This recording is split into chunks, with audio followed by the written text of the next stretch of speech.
Hi friends, welcome back to my channel. ఈరోజు మీకు ఈ సీరియల్లో ఏం జరిగిందో తెలుసుకోవాలి అనుకుంటున్నారా? అయితే వెంటనే మనం సీరియల్లోకి వెళ్ళిపోదాం. ఇక సీతాకాంత్ అయితే ఎలా అయినా సరే అభిగాన్ని పట్టుకొని నిజమేంటో తెలుసుకోవాలని చాలా కంగారుగా బయటకైతే వస్తాడు. అదే టైంలో ఇక రామలక్ష్మి అయితే సీత కోసం క్యారియర్ తీసుకుని ఎదురుగా వస్తుంది. ఇంకా రామలక్ష్మిని చూడకుండానే సీత రామలక్ష్మికి డాష్ ఇచ్చి అక్కడి నుంచి వెళ్ళిపోతూ ఉంటే అనుకోకుండా ఇద్దరు ఒకరికొకరు వెనక్కి పడిపోతూ ఉంటారు. ఇక సీత అయితే రామలక్ష్మిని పట్టుకొని అలానే కళ్ళల్లో కళ్ళు పెట్టి చూస్తాడు. అలాగే రామలక్ష్మి కూడా సీతని చూస్తూ ఉండిపోతుంది. ఇక కొంతసేపటికి సీత అయితే రామలక్ష్మిని పైకి లేపి, ఏయ్, వచ్చేటప్పుడు చూసుకొని రావాలని తెలీదా?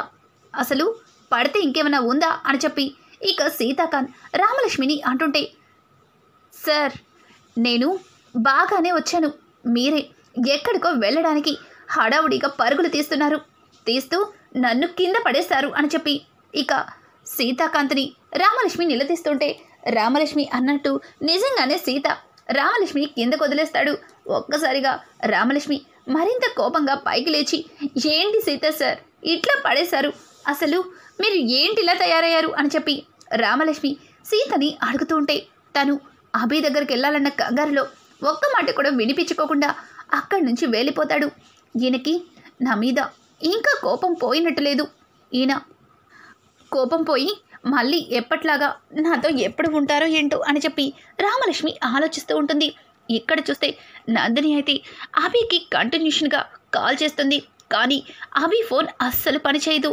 ఇక నందినికి ఏం చేయాలో అర్థం కాక శ్రీలతకి కాల్ చేస్తుంది. శ్రీలత నందినితో మాట్లాడుతూ, ఏంటి నందిని, ఇప్పుడు ఫోన్ చేసావు, నువ్వు ఆఫీస్లో లేవా? సీత కూడా అక్కడే ఉన్నాడు కదా అని అంటుంటే, ఇంకేం సీత, అసలు సీత ఎక్కడికి వెళ్ళాడో తెలుసా? అభిగాడిని కలవడానికి. సీత కనుక అభిగాడిని కలిస్తే ఇక మీ బండారం నా బండారం అంతా తెలిసిపోతుంది. ఇక సీత ఒక్క క్షణం కూడా ఆలోచించకుండా మిమ్మల్ని నన్ను షూట్ చేసి పడేస్తాడు అని చెప్పి నందిని అయితే శ్రీలతని బెదిరిస్తోంది. ఇక శ్రీలత, అదేంటి నందిని అలా మాట్లాడుతున్నావు? నువ్వు సీతని ఆపడానికి ప్రయత్నించలేదా? అయినా అభిగాడిని ఎవ్వరికి కనిపించకుండా సీక్రెట్గానే ఉంచానని చెప్పావు కదా, మరి ఇప్పుడేంటి ఇలా మాట్లాడుతున్నావు అని అంటుంటే, ఆ దయానందం హ్యాండ్ ఇచ్చాడు. వాడు నన్ను నమ్మించి మొత్తం సీతకి అభి అడ్రస్ ఇచ్చి వెళ్ళిపోయాడు. ఇప్పుడేమో ఆ అభిగడి ఫోన్ అస్సలు రెస్పాన్స్లో లేదు. ఇప్పుడు ఏం జరుగుతుందో చెప్పలేను అని చెప్పి నందిని కాల్ కట్ చేస్తుంది. ఒక్కసారిగా నందిని మాటలకి శ్రీలత మనసులో భయం పట్టుకుంటుంది.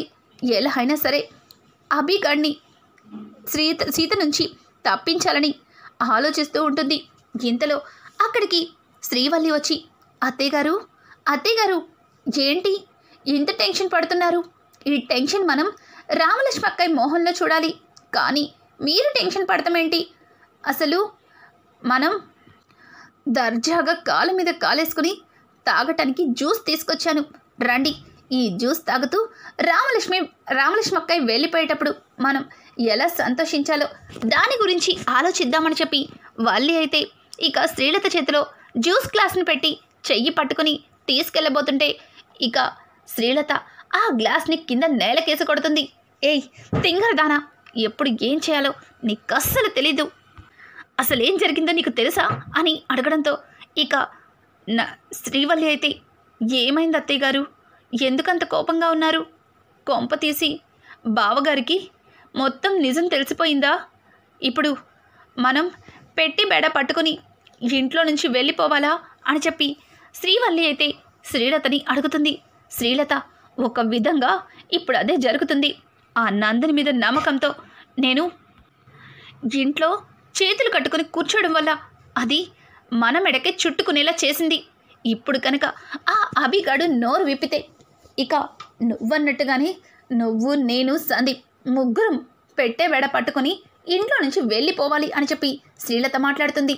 ఇక్కడ ఇక సీతాకాంత్ అయితే అభి ఉన్న అడ్రస్కి వెళ్తాడు. అభి అక్కడ ఫుల్గా తాగడంతో సీతాకాంత్ ఒక్కసారిగా అభి మొహం మీద ఆ మందు సీసాని కొడతాడు. ఇక అభి సీతని చూసి, నువ్వా అని అడగడంతో, ఏంట్రా నన్ను చూసి నువ్వా అంటున్నావు? అంటే నేనొస్తానని ముందుగానే నువ్వు ఊహించావన్నమాట. చెప్పరా, చెప్పు. రామలక్ష్మిని ఎందుకు ఎందుకు ఫాలో చేసావు?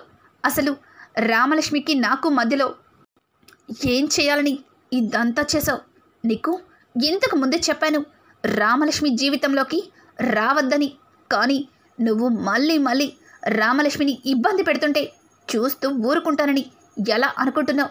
చెప్పు, ఎందుకు వచ్చావు అని చెప్పి ఇంకా సీత అయితే అభిని నిలదీయడంతో అభి తను ఎందుకు వచ్చింది సీతకి చెబుతూ ఉంటాడు. ఇంతకు ముందు నాకు మాత్రమే మీ మీద పగ ఉండేది, కానీ నాకే కాకుండా ఇక్కడికి వచ్చిన తర్వాతే తెలిసింది చాలామందికి మీ మీద పగ ఉందని. వాళ్ళు మిమ్మల్ని రామలక్ష్మిని విడదీయడానికి ఏదైనా చేస్తారు, అడ్డొచ్చిన రామలక్ష్మిని చంపటానికి కూడా ఆలోచించరు అని చెప్పి ఇక సీతాకాంత్తో అభి చెప్తుంటే ఒక్కసారిగా సీతకి నోటి నుంచి మాట రాదు.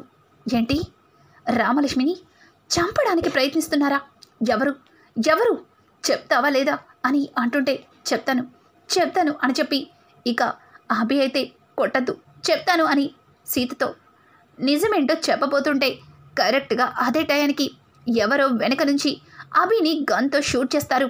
ఒక్కసారిగా అభి గుండెల్లో ఆ బుల్లెట్ దిగడంతో నోట్లో నుంచి మాట రాకుండా అక్కడే కుప్పకూలిపోతాడు. ఇక ఇదంతా కూడా బయట నుంచి హారిక వీడియో తీస్తూ ఉంటుంది. హారిక అలా వీడియో తీస్తూ తన వీడియోని పక్కకంటూ తిప్పుతుంది. అప్పుడే అర్థమవుతుంది ఇదంతా జరిపించింది నందిని అని. నందిని అతనికి కొంత డబ్బిచ్చి అక్కడి నుంచి పంపించేస్తుంది. ఇక నందిని శ్రీలతకి కాల్ చేసి, చూడండి ఆల్రెడీ సీత అభితో మాట్లాడాడు. అభి నా గురించి నిజం చెప్పేలోపు నేను ఆ అభిగాడిని శాశ్వతంగా పైకి పంపించేశాను. కానీ చచ్చే ముందు వాడు మీ పేరు చెప్పాడో ఏమో, నాకైతే డౌటే. ఎందుకైనా మంచిది జాగ్రత్తగా ఉంటారని ఫోన్ చేశాను అని చెప్పి ఇంకా నందిని కాల్ కట్ చేస్తుంది. ఒక్కసారిగా నందిని మాటలకి శ్రీలతకి దిమ్మ తిరిగిపోతుంది. ఇదేంటి, ఇప్పటికే టెన్షన్ పడి చేస్తుంటే ఈ నందిని ఇలా చెప్పింది అని చెప్పి శ్రీలత తనలో తను కంగారు పడుతుంది. పక్కన ఉన్న వల్లి అయితే, అత్తయ్యగారు ఏమైంది అత్తయ్యగారు, ఆ నందిని ఏం చెప్పింది చెప్పండి అని అడగడంతో దానికి శ్రీలత ఏం చెప్పను, సీతకి ఆ అభిగాడు అంతా చెప్పేశాడు. ఇక మనం సీత రాకముందే ఇక్కడి నుంచి వెళ్ళిపోవాలి. సీత వస్తే మనం ముగ్గురిని ఒకేసారి షూట్ చేసేస్తాడు. రామలక్ష్మి అన్నట్టు మనం ఇంటి నుంచి బయటికి వెళ్ళడం కాదు, శాశ్వతంగా ఈ భూమి మీద నుంచే పైకి వెళ్ళిపోతాం అని చెప్పి ఇక శ్రీలత అయితే వల్లితో చెప్తుంది. ఒక్కసారిగా వల్లి ఆ మాటలకి ఏం మాట్లాడుతున్నారు అత్తయ్య గారు, అంటే బావగారికి నిజం తెలిసిపోయిందా అని చెప్పి ఇంకా శ్రీవల్లి అడుగుతుంటే, ఒసే నువ్విక్కడే మాటలతో గడిపేవకు, ముందు బ్యాగ్ సర్దు, సీత వచ్చేలోపు ఇక్కడి నుంచి వెళ్ళిపోవాలి అని చెప్పి ఇక శ్రీలత అయితే లోపలికి వెళ్ళి హడావుడిగా బ్యాగులు సర్దుకుంటారు. ఇంకా అక్కడ సీతాకాంత్ అయితే అభిని ఆ పరిస్థితుల్లో చూసి తను చచ్చిపోయాడని కన్ఫర్మ్ చేసుకుని అక్కడి నుంచి బయలుదేరుతాడు. అసలు రామలక్ష్మిని నన్ను ఎవరు విడతీయాలనుకుంటున్నారు, ఎందుకు విడతీయాలనుకుంటున్నారు? నా నుంచి రామలక్ష్మిని దూరం చేయడానికి, తన ప్రాణాలు తీయడానికి కూడా ఆలోచించరు అని ఆ అభిగడు చెప్పిన మాటల్లో అర్థమవుతుంది. ఎవరు ఇదంతా తెలుసుకోవాలి అంటే ఖచ్చితంగా దయానంద్ కలవాలి, దయానంద్ ఎక్కడున్నాడో పట్టుకోవాలి అని చెప్పి సీత అది ఆలోచిస్తూ ఆఫీస్కి అయితే వస్తాడు. అప్పటికే రామలక్ష్మి సీత కోసం ఎదురు చూస్తూ అక్కడే టేబుల్ దగ్గర కూర్చుని బయటకి చూస్తుంది. సీత రావడంతోనే, సార్ వచ్చేసారా, మీకోసమే ఎదురు చూస్తున్నాను, భోజనం టైం అయింది, ఇంతవరకు భోజనం చేయకపోతే మీ ఆరోగ్యం ఏమవ్వాలి, ముందు చేతులు కడుక్కొని రండి, మీకు లంచ్ పెడతాను అని చెప్పి రామలక్ష్మి అలాగే సీతకి భోజనం పెట్టడానికి అన్నీ సిద్ధం చేస్తూ ఉంటుంది. ఒక్కసారిగా సీతాకాంత్ రామలక్ష్మి దగ్గరికి వెళ్ళి తనని గట్టిగా హక్ చేసుకుంటాడు. ఇక రామలక్ష్మికైతే సీత అలా హక్ చేసుకోవడంతో ఏమీ అర్థం కాదు, చెప్పలేని ఆనందం. ఇక రామలక్ష్మి అయితే సీతని చూస్తూ, సీత సార్, అయితే మీరు నన్ను క్షమించేశారుగా, ఇక నాతో మాట్లాడతారు కదా అని చెప్పి రామలక్ష్మి ముద్దుగా సీతతో మాట్లాడుతూ ఉంటే సీత అయితే రామలక్ష్మిని చూసి, రామలక్ష్మి, నిన్ను నన్ను ఇక ఎవ్వరూ విడతీయలేరు. మనిద్దరిది ఎవ్వరూ విడతీయలేని బంధం. నిన్ను వదిలిక నిమిషం కూడా ఉండను అని చెప్పి సీత అయితే తన మనసులో ఉన్న ప్రేమని రామలక్ష్మికి చెప్తూ తనని మరింత దగ్గరికి తీసేసుకుంటాడు. ఒక్కసారిగా రామలక్ష్మికి ఏమీ అర్థం కాదు. సీత సార్, ఏమైంది? ఎందుకు అంతలాగా బాధపడుతున్నారు? చూడండి, నేను ఇక్కడే ఉన్నాను, మీతోనే ఉన్నాను. మనిద్దరిని ఎవరు విడతీస్తారు? ఎవ్వరూ విడతీయలేరు. మనం ఎప్పుడు ఇలాగే సంతోషంగా ఉంటాం. చూడండి, నన్ను చూడండి అని చెప్పి రామలక్ష్మి అయితే సీత మోహాన్ని తన చేతులతో దగ్గరికి తీసుకుంటుంది. ఇక సీతాకాంత్ కూడా రామలక్ష్మిని అలానే చూస్తూ, నన్ను నన్ను క్షమించు రామలక్ష్మి. నీ మనసుని అర్థం చేసుకోలేక జరిగినదంతా చూసి నిన్ను అపార్థం చేసుకున్నాను. ఏదేదో అన్నాను, చాలా బాధ పెట్టాను అని చెప్పి ఇక సీత అయితే తన మనసులో మాటల్ని రామలక్ష్మికి చెప్తాడు. ఒక్కసారిగా రామలక్ష్మి అయితే, సీత సార్, మిమ్మల్ని నేను క్షమించడం ఏంటి? నిజానికి నేనే మిమ్మల్ని క్షమించమని అడగాలి. ఆబీగడి గురించి మీకు ముందే చెప్పు ఉండాల్సింది. ఆ రోజు నేను మర్చిపోయి పెద్దవారైనా అత్తయ్య గారి మీద కూడా చెయ్యెత్తాను. ఇదంతా కూడా నేను కావాలని చేయలేదు, దానంతటా అదే జరిగిపోయింది అని చెప్పి ఇక రామలక్ష్మి చెబుతుంటే ఒక్కసారిగా సీత, చూడు రామలక్ష్మి, ఇక దాని గురించి వదిలేసే, మనం ఇప్పటి నుంచి కొత్త జీవితాన్ని మొదలు పెట్టాలి అని చెప్పి సీత అయితే రామలక్ష్మిని దగ్గరికి తీసుకుని ఇక తన భుజం మీద చెయ్యి వేసి తనతో ప్రేమగా మాట్లాడుతూ భోజనం దగ్గర కూర్చుంటాడు. ఇంతలో తాతయ్య గారైతే వాళ్ళిద్దరిని చూసి, ఇంతవరకు జరిగిన గొడవలు అపోహలు అన్నీ పోయి మీ ఇద్దరూ ఇలాగే ఎప్పుడు సంతోషంగా కలిసి ఉండాలి. సీత, ఇంకా ఏంట్రా ఆలోచిస్తున్నావు అని చెప్పడంతో ఇక సీతాకాంత్ కూడా నవ్వుతూ తల కిందకి దించుకుంటాడు. ఇక సరదాగా ఇద్దరూ కలిసి ఇంటికి బయలుదేరతారు. ఇదంతా చూసిన నందిని మీ ఇద్దరిని విడగొట్టడానికి ఎంతలాగా ప్రయత్నిస్తున్నా రామలక్ష్మి, ఎలా అయినా సరే సీతకి దగ్గరైపోతున్నావు. ఈసారి నేను కొట్టే దెబ్బతో నువ్వు జీవితంలో సీత వైపు కన్నెత్తి చూడటానికి కూడా భయపడాలి అని చెప్పి ఇక నందిని తన మనసులో అనుకుంటూ అలాగే రామలక్ష్మిని చూస్తూ ఉంటుంది. ఇదంతా చూస్తున్న హారిక అయితే తన మనసులో, నందిని, ఎన్ని రోజులు నీ పక్కనే ఉన్నా నీ మనసుని నిన్ను అర్థం చేసుకోలేకపోయాను. నాకు ఇప్పుడిప్పుడే అర్థమవుతుంది. నీతో ఉంటే తర్వాత నువ్వు నా విషయంలో కూడా ఇట్లాంటి తప్పుడు నిర్ణయమే తీసుకోవచ్చు అని చెప్పి హారిక భయంతో నందిని వైపు చూస్తుంది. నందిని హారిక భుజం మీద చెయ్యి వేసి, ఏంటి హారిక, ఏమైపోయావు? అసలు నువ్వెక్కడికి వెళ్ళావు అని అడగడంతో దానికి హారిక, అదేం లేదు నందిని, నేను ఇక్కడే ఉన్నాను.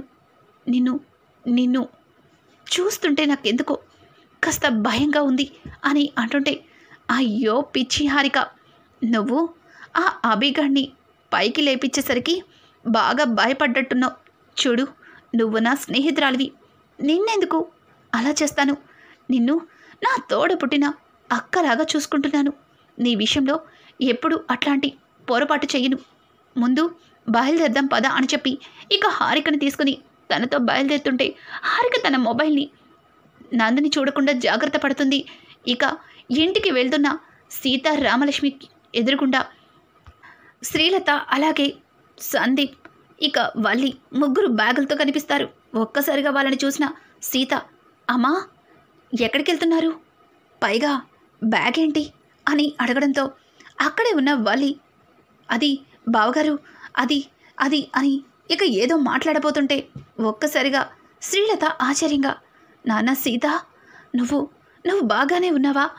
నీకు అంతా బాగుంటే నేను తిరుపతి వెళ్ళి మొక్కు తీర్చుకోవాలి అనుకున్నానురా, అందుకే వెళ్తున్నాను అని చెప్పి ఇక శ్రీలత అయితే ఒక్కసారిగా మాట మారుస్తుంది. అది విన్న సీత, ఏంటమ్మా, నాకేమవుతుంది? నీ ప్రేమ అలాగే రామలక్ష్మి నా పక్కన ఉంటే నాకెప్పటికీ ఏది కాదు. చూడు, నేను బాగానే ఉన్నాను అని చెప్పి ఇక సీత అయితే శ్రీలత దగ్గరికి వెళ్ళి మాట్లాడుతూ ఉంటే శ్రీలత, అమ్మయ్యా, అయితే ఆ అభిగాడు నా గురించి ఏం చెప్పలేదు, ఆ నందిని ఇదంతా కావాలని చేసిందనమాట అని చెప్పి ఇక శ్రీలత అయితే తన మనసులో అనుకుంటుంది. పక్కన ఉన్న సందీప్, అమ్మా, ఈ వయసులో నీకెందుకు, మేం వెళ్ళి ఆ మొక్కేదో తీర్చుకుని వస్తాం. అన్నయ్య, నువ్వన్నా చెప్పు, అమ్మని రావద్దంటే వస్తుంది అని చెప్పి ఇక సందీప్ మాట్లాడడంతో ఆ మాటలకి సీతాకాంత్, అవునమ్మా, వల్లి అలాగే సందీప్ వెళ్తారులే, నువ్వు ఇంట్లోనే ఉండమ్మా, పద లోపలికి వెళ్దాం అని చెప్పి శ్రీలతని తీసుకుని అక్కడి నుంచి వెళ్ళబోతుంటే రామలక్ష్మి వాళ్ళ వైపు ఒక రకంగా నవ్వుతూ, త్వరలోనే ఆ బ్యాగులతో శాశ్వతంగా ఇంటి నుంచి వెళ్ళిపోవడానికి సిద్ధంగా ఉండండి, ఇప్పుడిప్పుడే సీతా సార్కి జరిగేదంతా తెలుస్తుంది, ఇక మీ గురించి సీతా సార్కి నిజం తెలిసిన మరుక్షణం మిమ్మల్ని మెడ పట్టుకొని బయటికి గెంటుతాడు అని చెప్పి ఒక రకంగా వాళ్ళని చూస్తూ వెటకారంగా నవ్వుకుని వెళ్ళిపోతుంది. ఇంకా శ్రీలత అయితే సందీప్ అలాగే వల్లీలతో మాట్లాడుతూ, ఆ నందిని ఈ రామలక్ష్మి కంటే డేంజర్లా ఉంది, ఎలాగైనా ఆ నందిని దగ్గర మనం కాస్త జాగ్రత్తగా ఉంటే మంచిది, ఈ రామలక్ష్మి పీడ వదిలిన మరుక్షణం ఇదంతా చేసింది నందినినే అని తన మీదకి ఈ అబండాలని నెట్టేయచ్చు అన్నట్టుగా ఇక శ్రీలత మాట్లాడుతుంది. రానున్న ఎపిసోడ్స్లో నందిని రామలక్ష్మి సీతలని విడగొట్టడానికి మళ్ళీ ఏం ప్లాన్ చేస్తుంది, అలాగే ఆ ప్లాన్లో నందిని ఎలా ఇరుక్కోబోతుంది, ఇక ఇట్లాంటి లేటెస్ట్ ఎపిసోడ్స్ మీకు ముందుగా కావాలి అనుకుంటే మా ఛానల్ని సబ్స్క్రైబ్ చేసుకోవడం మాత్రం మర్చిపోకండి. Thanks for watching. Hi friends, welcome back to my channel.